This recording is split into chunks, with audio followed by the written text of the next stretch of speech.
Welcome to Sneha teaching. तो कैसे हो आप सब? आई होप आप सब अच्छे और अपना बहुत बहुत ध्यान रख रहे हो। तो बहुत ही ज्यादा इंपॉर्टेंट टॉपिक है यार ये।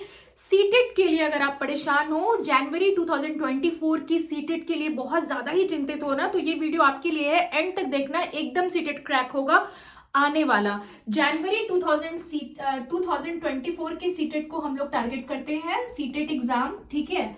और एकदम से क्लियर होगा। कहते हैं ना कि जब हमें बुखार लगता है, तबीयत खराब होती है, तो हम जाते हैं दवा लेने जब डॉक्टर से, तो डॉक्टर साहब हमें पैरासीटामोल देते हैं, हमें सेरिडॉन देते हैं, हमें जो भी बीमारी होती है उसकी दवा देते हैं, बुखार है तो उसकी दवा देते हैं। सीटेट के लिए मैं आज आपको कुछ ऐसे दवा बताने वाली हूँ जिसे खाने के बाद, जिससे कहते हैं ना कि टीचर कोई आपको दवा नहीं दे देगा जो खाओ और मैजिक हो जाएगा, नहीं ऐसा कुछ ही होने वाला है। आज मैं आपको एक मैजिक ही बताने वाली हूँ जिसके बाद सीटेट आपका क्लियर होगा ही होगा। यानी 2024 की सीटेट की गारंटी मैं लेती हूँ कि अगर आप इन टिप्स को फॉलो करते हो तो सीटेट आपका क्लियर होने से शायद ही कोई शक्ति आपको रोक सकती है, ये मेरी गारंटी है। तो 2024 जनवरी की सीटेट को कैसे क्लियर करना है उसके लिए मैं बहुत ही इंपॉर्टेंट पॉइंट बताने वाली हूं, जिसको आप टू इंपॉर्टेंट कह सकते हो। बहुत सारे लोग फेल कर गए हैं इस बार की सीटेट, और मेरी पूरी ज्यादा उम्मीद है कि जितने लोग भी फेल किए हैं ना इस बार की सीटेट में, वही मेरे इस वीडियो को देख रहे हैं, क्योंकि उनके अंदर एक बेचैनी छाई हुई है कि आने वाले सीटेट को मुझे क्रैक करना है। तो मैं आपको कुछ बहुत ही इंपॉर्टेंट बात बताती हूँ, जो एक तरह से आप दवा समझ लो या उसे कुछ भी आप मैजिकल गोली समझ लो, जो भी समझना समझ लो, जिससे आजमाने के बाद तो भाई आपका जनवरी वाला जो सीन है ना वो कहीं नहीं जाने वाला। सबसे पहला, ज्यादा टाइम वेस्ट नहीं करते हुए हम लोग टॉपिक पे आ जाते हैं, नहीं तो आप भी सोचोगे मैम कुछ ज्यादा ही बकवास की जा रही है, बोले जा रही है। मैम काम की बात बताओ। पहला चीज ये है भाई, सीटेट का सिलेबस जो है वो फिक्स है। आउट ऑफ द सिलेबस कुछ भी नहीं पूछेंगे सीटेट वाले, ये तो भाई एकदम पक्की नहीं 100% गारंटी है। मैं इस बात की 100% गारंटी लेती हूँ कि आउट ऑफ द सिलेबस कुछ नहीं आता है। जो सीटेट सिलेबस देगा बात उस पर की जाती है सीटेट पे, यानी कि जो भी सिलेबस है हम बात उस पर करेंगे, सिलेबस से बाहर हम बात नहीं करेंगे। सीटेट का एक ही फॉर्मूला है। तो अगर आप सिलेबस को पूरी तरह से देखते हो और समझने की कोशिश करते हो तो आपका सीटेट को क्रैक करने से कोई नहीं रोक सकता। इस बात की गारंटी मैं खुद लेती हूँ, ठीक है। सिलेबस को पहले पूरे अच्छे से देख लीजिए, सिलेबस में क्या है, नहीं है, क्या पूछ रहे हैं, क्या नहीं पूछ रहे हैं। अगर सिलेबस में पियाजे थ्योरी है या जो कुछ भी है वो आएगा ही आएगा, वो कहीं नहीं जा रहा है, ठीक है। सिलेबस तो एकदम 100% इंपॉर्टेंट है। ये मैंने अपने एक्सपीरियंस पे मैं आपको बता रही हूँ। मैंने सीटेट क्वालिफाई कर रखा है, वो भी 10 दिन की तैयारी पे। शायद आप कहोगे मैम बकवास कर रहे हो, कुछ भी कह रहे हो आप यार, 10 दिन में तो कोई थोड़ी सीटेट क्रैक करता है। बट जिस एग्जाम में इतने लोग फेल हो रहे हैं वो एग्जाम को हलवा समझ लेना कि भाई सीटेट ही तो है यार, क्या है, कुछ नहीं है, हो जाता है, बहुत बड़ी गलती कर रहे हो। सबसे पहला गलती यही है जो बच्चे कर देते हैं कि एग्जाम को हलवा समझ लेते हैं कि यार सीटेट ही तो है, हो जाएगा ना। ऐसा नहीं है, एग्जाम को सीरियसली लोगे तभी होगा, वरना सीटेट आपको मजा चखाने में काफी कामयाब हो सकता है। तो सबसे पहला है हमारा सिलेबस। दूसरा, हमारा दूसरे नंबर पे जो आता है वो आता है हमारा, जो बहुत इंपॉर्टेंट है, मैं यहाँ VVI लिख देती हूँ, यानी सबसे इंपॉर्टेंट, इसे आप सिलेबस से भी ज्यादा इंपॉर्टेंट कह लो, जो मैंने आजमाया है।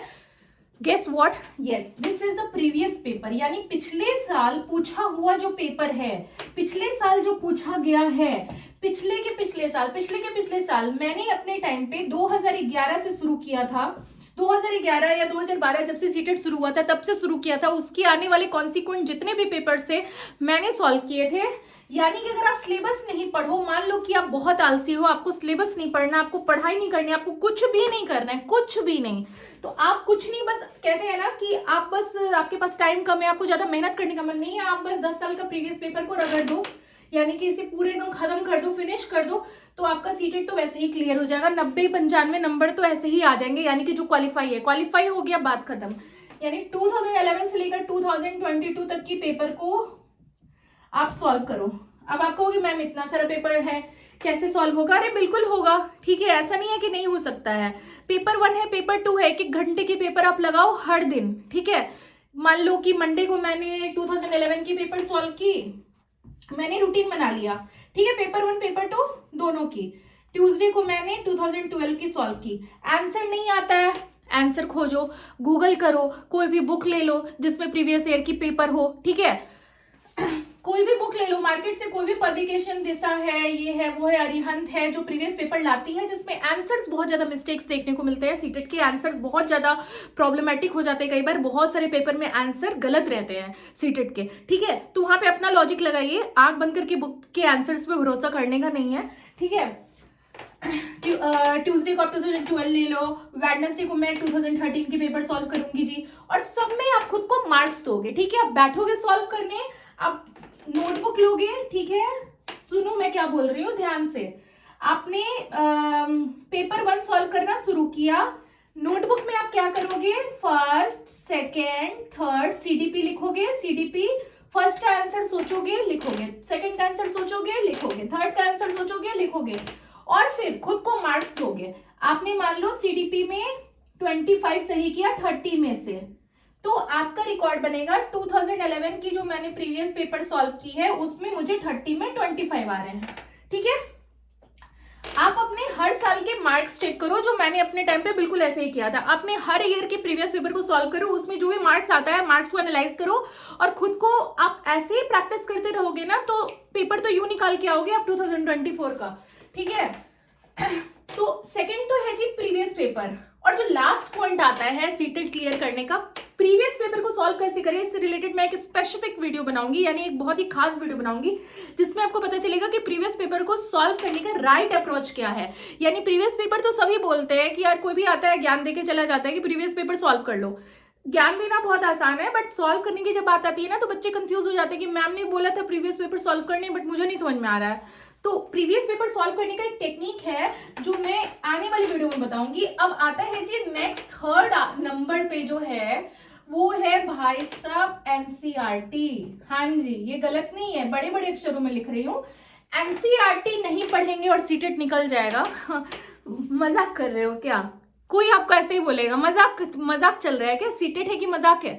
एनसीईआरटी, ठीक है, 1 से लेकर 8th क्लास तक की एनसीईआरटी। मैं नहीं कह रही कि आप 9th की पढ़ लो जी, 10th की पढ़ लो, ऐसा कुछ नहीं है।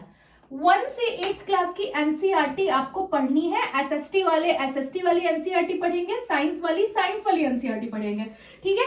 1 से क्लास से लेकर 8th क्लास की एनसीईआरटी अगर आपने नहीं पढ़ी है और आप कहोगे भाई मैंने सीटेट निकाल लिया, ऐसा कौन बड़ा बात है, एनसीईआरटी बिना पढ़े निकल जाता है, ठीक है निकाल के दिखाओ मुझे। एनसीईआरटी बिना पढ़े सीटेट का कोई वास्ता नहीं है, ठीक है। सीटेट का जो सिलेबस है वो एनसीईआरटी से मिलता जुलता है, एनसीईआरटी से ही निकाल के वो पूछते हैं। तो भाई सीटेट एनसीईआरटी के बिना असंभव है, असंभव ही नहीं, इनकम्प्लीट है, पॉसिबल ही नहीं है इस यूनिवर्स में। तो एनसीईआरटी है आपका दोस्त, सिलेबस होगा आपका दोस्त, प्रीवियस पेपर होगा आपका दोस्त, ये 3 जो है आपको सीटेट पास कराएगा। तो अगर आपने इन तीनों को फॉलो नहीं किया, पढ़ा नहीं है, तो आप आओगे वो 85% वालों में से जो सीटेट में फेल किए हैं इस साल।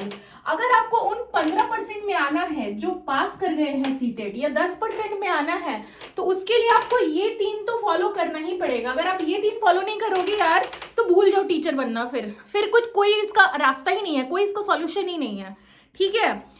अगर टीचर बनना है तो सीटेट करना है, और सीटेट करना है तो ये 3 चीज करना है। फिंगर पॉइंट्स पे लिख के ले लो, माइंड में सेट कर लो, एनसीईआरटी, सिलेबस, प्रीवियस पेपर, बच्चों की तरह याद कर लो, ये 3 आपको याद होगा, हो जाएगा। खुद से लड़ाई है यार, कंपटीशन थोड़ी है, 90 नंबर लो क्लियर हो जाएगा, ठीक है। आपकी लड़ाई आपसे है, आपकी लड़ाई पूरे कंपटीशन पूरे इंडिया से नहीं है। पूरे इंडिया से लड़ाई होगी ना जब निकाल लोगे, तब केवीएस में होगी लड़ाई, एनवीएस में होगी जी, DSSB में पूरे इंडिया से लड़ाई होगी, ठीक है। अभी आपकी लड़ाई आपके अपने आप से है, 90 नंबर से हमें मतलब है। अब जान नहीं लगा दो कि भाई मुझे 135 ही आएंगे, पहले क्वालिफाई तो कर लो, बाद में नंबर पे देख लेंगे क्या करना है।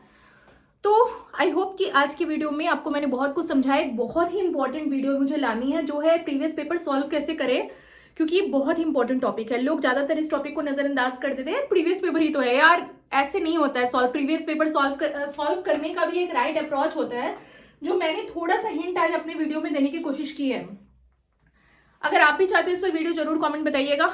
मैं इतने दिनों से केवीएस पे वीडियो बना रही थी, बहुत दिनों बाद जो है KVS का जो है गेम हुआ है ओवर, और सीटेट पे मैंने सोचा कि सीटेट 2024 जनवरी को लेके बहुत ज़्यादा क्वेश्चन है, उत्सुकता है, बहुत ज़्यादा टेंशन है बच्चों में देखा जा रहा है, तो उस पर मुझे लगा नई नई वीडियो बना ही लेना चाहिए। ठीक है, जो मुझे जानते हैं आप सबको पता होगा कि मेरा भी सीटेट क्लियर हो रखा था, और उसी अप्रोच पे मैं आप लोग की हेल्प कर रही हूँ। ठीक है, चलिए आज के वीडियो में सिर्फ इतना ही, मिलती हूँ नेक्स्ट वीडियो में। DSSB एंड ऑल की तैयारी भी हम लोग करेंगे, कोशिश करेंगे वीडियो रेगुलर लाने का, मैं हर बार यही बोलती हूँ, बट ठीक है जी, आज के लिए इतना ही, तब तक के लिए गुड बाय।